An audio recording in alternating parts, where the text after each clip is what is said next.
Marks 5 years since rioters stormed the U.S. Capitol to disrupt certification of the 2020 election. Our Natalie Haddad is in our newsroom this morning. And Natalie, you looked at the fallout here in North Texas in the years afterward. Where do things stand?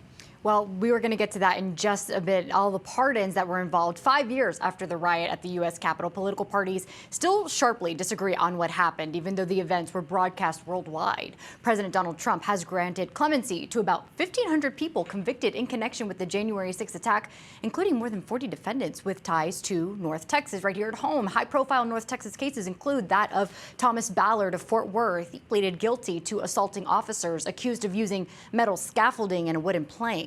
Luke Coffey of Dallas, convicted of assaulting a police officer, caught on video striking officers with a crutch. And then there's Guy Reffitt of Wiley, a 3 Percenters militia member. He's convicted of 5 felonies, including civil disorder and firearms violations. He was also convicted of obstruction of justice for threatening his teenage children for turning him in, though it's unclear whether that charge was included in his pardon. Now, Democrats argue President Trump incited the insurrection. Republicans reject that claim, instead pointing to security failures, including delays in deploying the National Guard to the Capitol. Now, we spoke with SMU political science professor Matt Wilson, and he talks about the lasting impact of January 6th and how those pardoned, most of them from Texas, may be feeling today, 5 years later.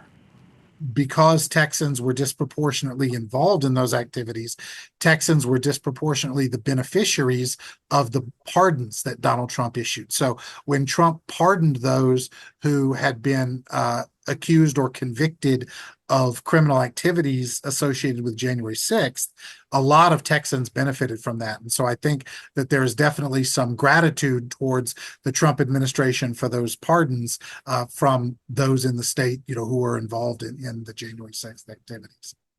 The Justice Department had charged President Trump with 4 felony counts, accusing him of trying to defraud voters by pushing false claims of a rigged election in the lead up to January 6th, though that case was later dropped after President Trump was reelected, following longstanding Justice Department policy against prosecuting a sitting president. Kara?